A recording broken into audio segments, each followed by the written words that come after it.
Procurement promises the PO data by D-3. It arrives D1, every month. You have escalated twice. The procurement director apologized, both times. Very nice guy. But nothing changed. Your instinct? Write a formal deadline, put it in a service level agreement, escalate with consequences. But that instinct is wrong. Or at least it should be your last move, not your first. 34% of your close hours depend on teams outside finance. Most controllers treat this as a relationship problem. Chase, remind, thank, repeat. The close absorbs the delay every month. This lesson gives you 5 ways to fix an upstream dependency. A service level agreement is the 5th one. The first 4 are much better. KPI number 7. Upstream dependency exposure. 34.5%. That's 59 of your 171 close hours owned by teams outside finance. Operations has the most upstream task, as we will see in this demo. Legal and tax generate the most scheduling friction. The question this lesson asks is not, how do I get them to deliver faster? It's, does this dependency need to exist at all? Think about how upstream data reaches you today. Procurement tracks POs in that system. Finance tracks accruals in a separate spreadsheet. The same underlying numbers, but 2 different files.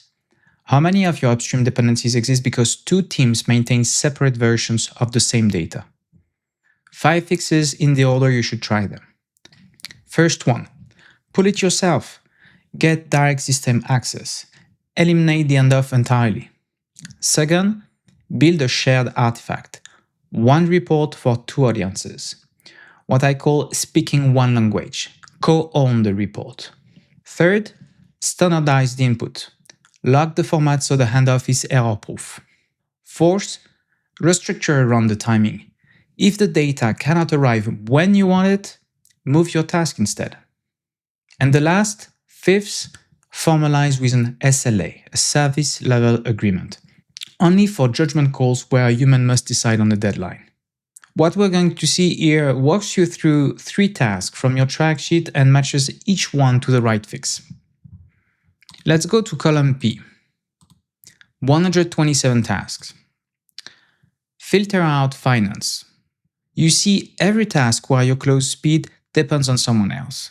Operations, procurement, sales, HR, legal, tax, treasury, business units, whatever you want. In the last lesson, you found out the root causes. 18 of 54 traced to upstream dependencies. Now you need to fix them. But the fix depends on the type of dependency. Let's go to task 17. Every month, finance waits for procurement to email the PO data. 3-way match status, open purchase orders. This feels like a deadline problem. But ask one question first. Does this data already exist somewhere finance could access it directly? In most ERPs, SAP, Oracle, Dynamics, NetSuite, the purchasing data is already in the system. Finance just needs read access to the purchasing model, or a scheduled report that drops into a shared folder at D-3. No email, no person in the loop, no deadline to miss. The dependency disappears. That's the fix number 1. Pull it yourself. Before you write a service level agreement, a array symmetrics nobody wants to read, audit every upstream task and ask, is this data already available in the system I can access? If yes, request the permission or build the schedule extract. Coordination cost going forward, 0. Now let's go to task 41. Budget owners in operations send you their accrual estimates. They email a spreadsheet, different layout every month. Very nice guys. Sometimes it's a PDF, sometimes it's just a number and an email body with no backup. So you reformat it, cross-check against the GL, and book the entry. 30.5 hours of total waste on this one task. The instinct is to ask operations to send it earlier or in a better format. But here's a different question. Why are finance and operations maintaining separate views of the same cost data? What if you built one report together? A shared cost tracking artifact that operation uses during the month to monitor production cost, material consumption, labor allocation, overhead absorption. And finance uses the same data at close to book the accrual. Operation sees the operating metrics. Finance sees the GL impact. Same numbers, same file, update it continuously. When the close starts, the data is already there. No handoff, no collection email, no, can you send me the latest version? It's the same version.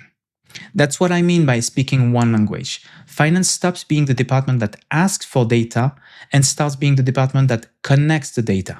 Think about what this looks like across different functions.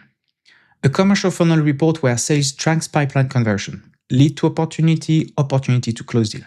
And finance reads the same data for revenue recognition timing and booking accuracy. Sales gets real-time funnel visibility. Finance gets the rep rec inputs. Same artifact, 2 audiences, 0 handoff. Think about it further. A manufacturing report that doesn't just show this month's production cost variance. It follows a production order from launch to completion. Operations is yield, throughput, cycle time. Finance is standard cost variance, WIP valuation, overhead absorption across the full order lifecycle.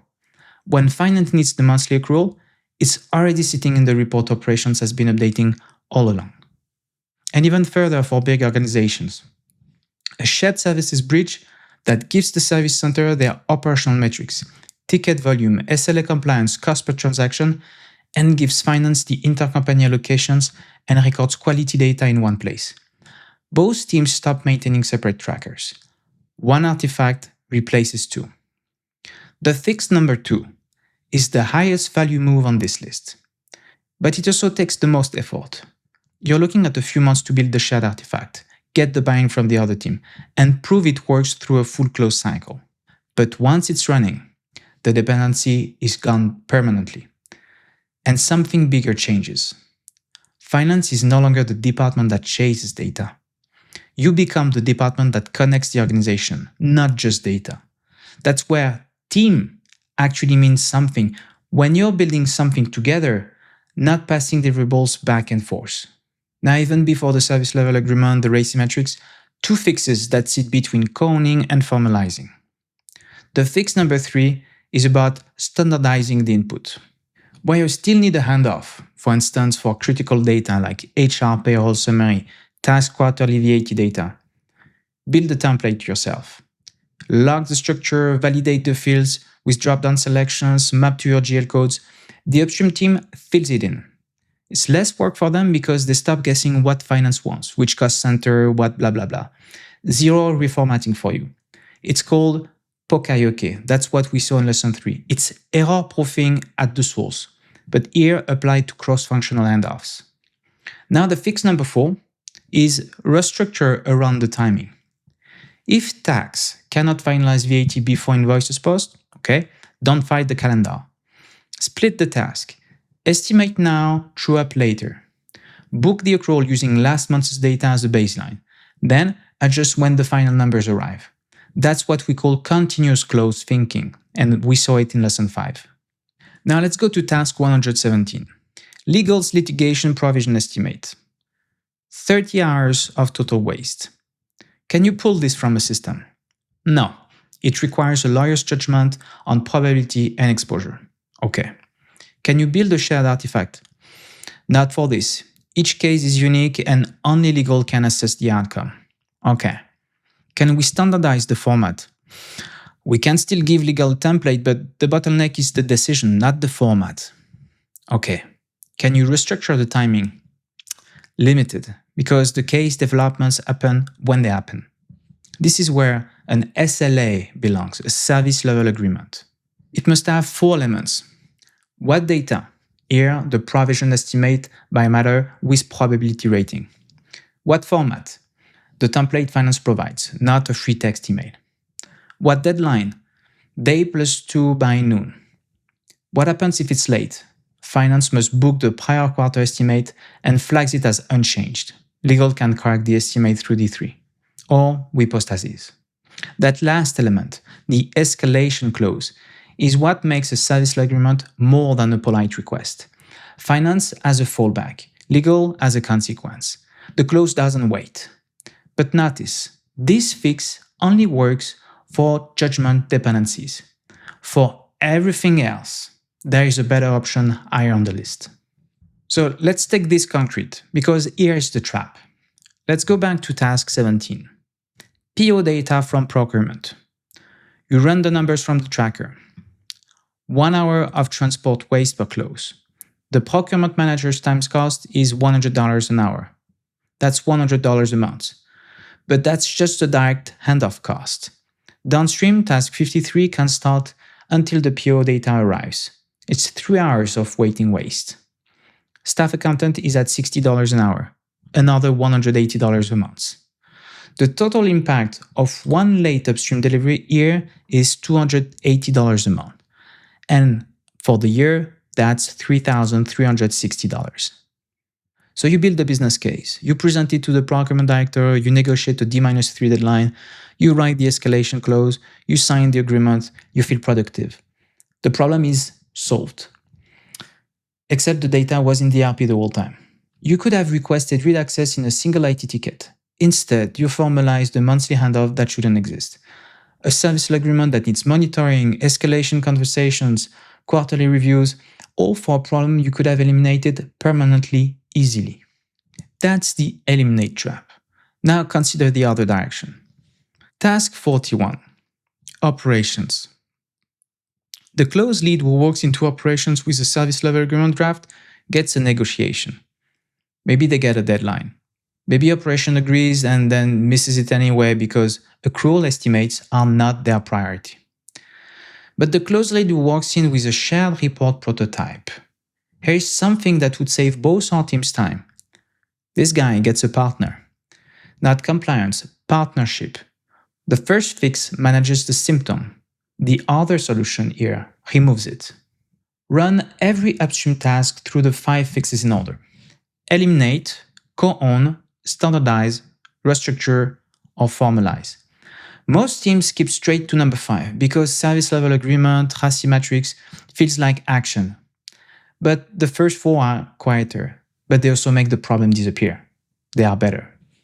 So here's your exercise. Go to your track sheet. Filter for non-finance tasks. Pick the 3 upstream dependencies that cause you the most pain each close. For each one, work down the 5 fix list. Can you pull it yourself? Can you co-own it? Can you standardize the handoff? Can you restructure the timing? Only if the answer to all 4 is no, then you can write your service level agreement, your nice RACI matrix. For each task, add the fix type to column BC. Write the fix number and 1 sentence. For instance, fix number 1, request read access via IT ticket. Or fix number 2, build share cost tracker with operations. If any of your 3 lands on co-own, sketch what the shared report would contain. Draw it on paper. The operational view on one side, the financial view on the other. Bring this prototype to your next conversation with that team. And stop complaining about deadlines. As usual, great work on this lesson. 5 ways to fix an upstream dependency. And the best ones don't require anyone's permission. Just a shared report and a better question. In the next lesson, we're going to have a look at the 10 KPIs in the dashboard, the trend tracking, and a PDCA cycle, a plan, do, check, act cycle that turns 1 month fixes into permanent improvement.